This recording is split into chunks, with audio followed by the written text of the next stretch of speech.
Hey guys, Chris here again. Broken Nib RC. Ah, that's right. um, I wanted to do a quick video on my workspace. Honestly, been working on it for a few years.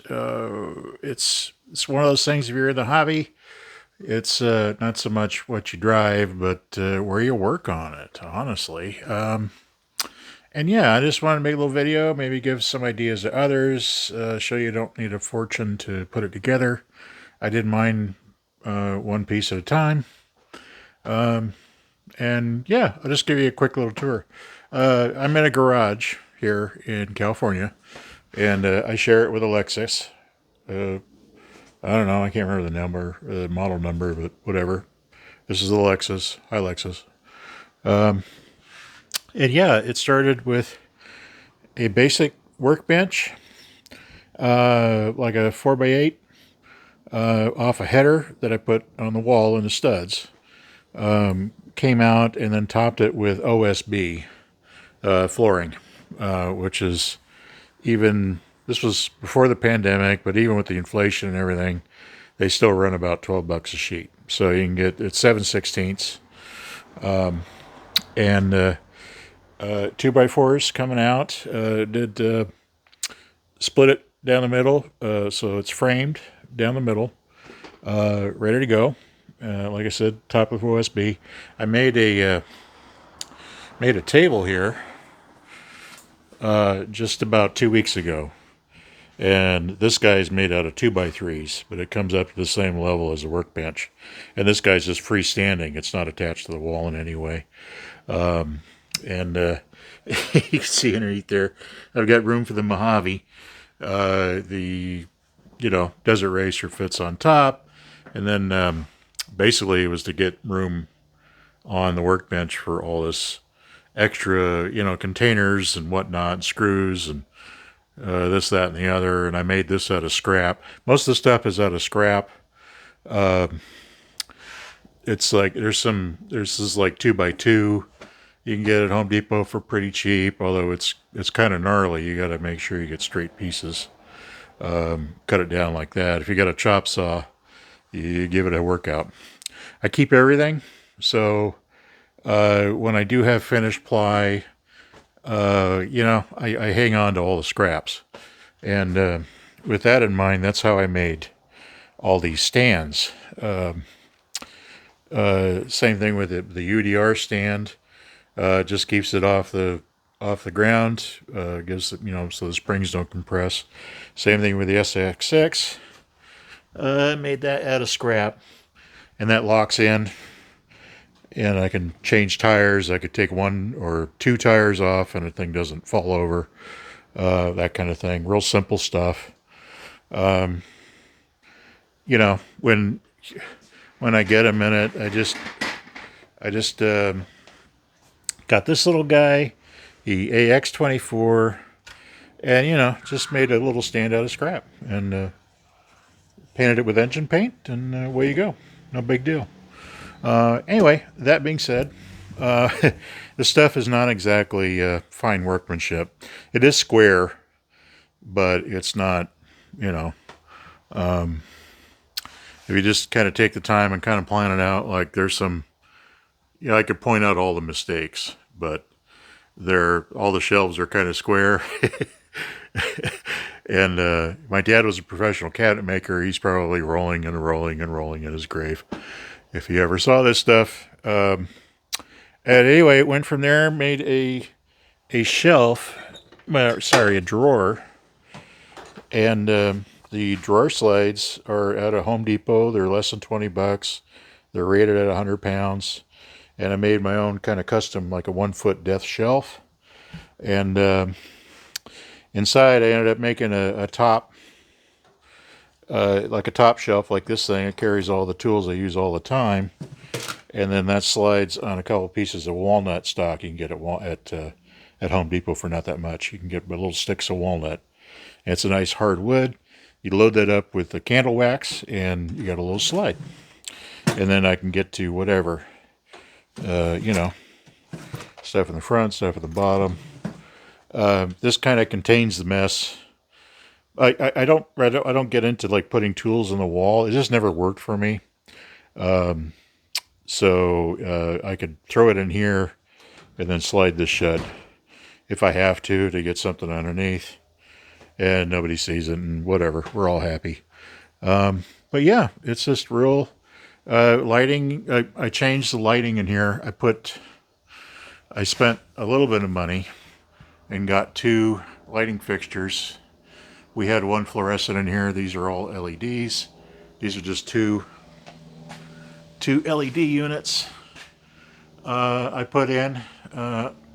Just installed a junction box and ran it off of here. It's not a big deal. LEDs take like have like no hardly any amperage draw at all. But you know, all this stuff is on a Home Depot. I'm running the electric. I'm actually running off of 1 circuit for I'm actually running off the 115 amp circuit for the sprinkler controller, and I just run a big old power bar off of that, which was like $40. Everything pretty much plugs into that. And long as I'm not running any machinery, that's for the back here, but I'm not running anything all at once. So, you know, it's basically for lights. Lighted this thing up with a couple of just 12 volt lights you get off of Amazon for next to nothing, and wired it all in.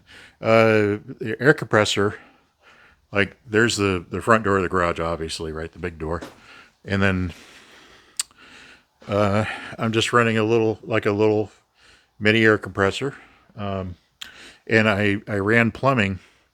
This actually splits and then runs separate, so I got an air chuck for the back end. If I'm unloading RCs from the truck, I could blow them off with dust, or dust them off. Anything bigger than that, there's a hose bib on the other side of that door. And I ran plumbing. I ran PVC plumbing to run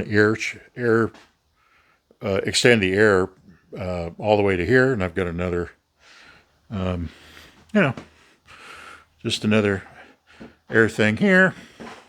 And then it'll go out the back door, and I can hose them off if I have to. But I don't have to do everything in the front yard. It's kind of handy. And then I split it and then ran a separate, smaller regulator so I could run an airbrush. So that's the big thing lately, is doing a lot more airbrush projects.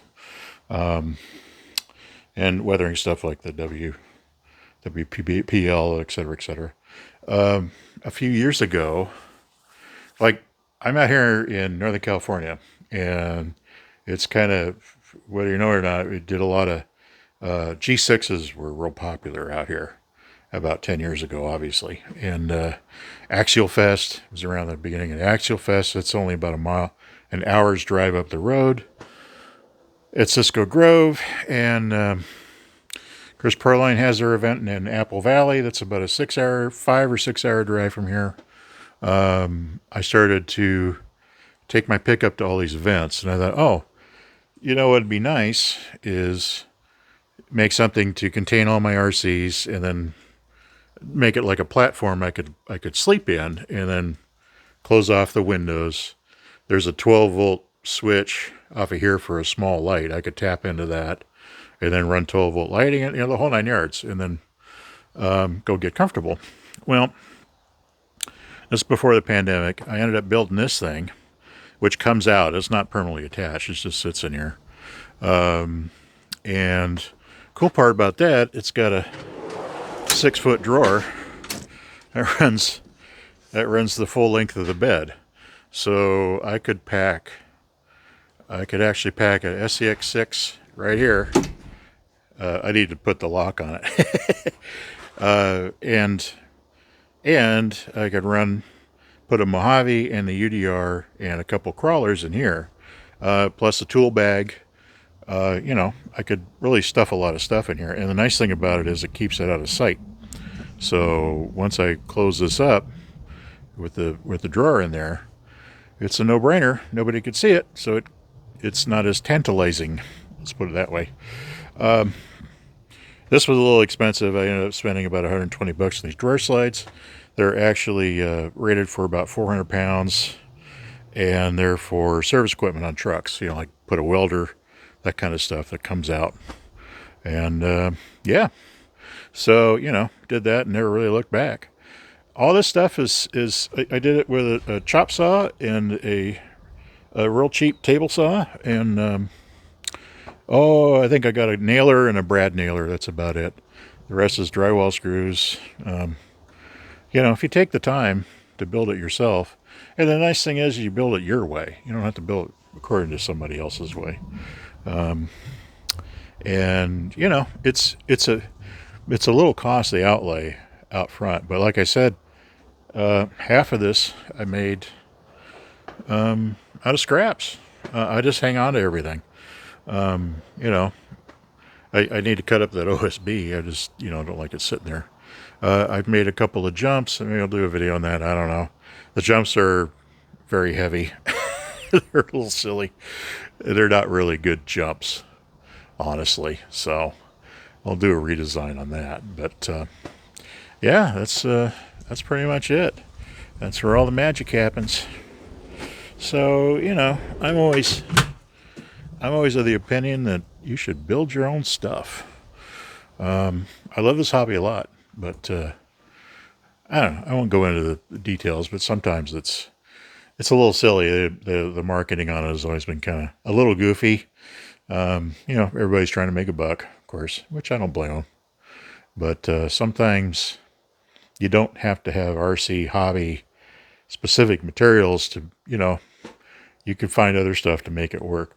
This table I got from the dump. I got for the dump years ago. This is it's an old office table from the 50s. But, you know, like a folding table will work just fine. The plumbing on this is real simple. I won't bore you with that, but, you know, everything runs like the air. It runs off a splitter. This is a kind of a pain in the ass. You know, some stuff works better than others. But yeah, it's just about finding what works. And the nice thing is, you know, I've got Wi-Fi out here, so that's why that's there. I got the laptop set up, and then most of the shooting I do out here. It probably explains why the lighting's kind of goofy. I've got like this one little studio light, and that's it. But yeah, that's about it. That's just a quick overview of my setup. And I almost wish it was Facebook. We could share each other's setup. I'd love to see. If you got videos, let me know in the comments, and I'll check it out of what your workshop situation is, because this is kind of like a thing with me. You know, there's my shelving that I first started with, this shelving, and I did everything wrong. In fact, this collapsed and fell on me while I was working, and that was a fun day. That was a lot of bruising going on. Hopefully not too bad. But yeah, you know, show me your stuff. If you got something going on in your channel, share the channel. I will check it out. I will subscribe and check it out. Trust me, I dig his stuff. So yeah, go out and have some fun. It's spring, man. I'm gearing up for spring. I got a lot of, I got some SEX6 content hopefully coming up, and this, that, and the other. And then I promise, we'll get some running videos going. We will. It's coming. It's coming. Anyway, hope you guys are having a great day, and talk to you soon.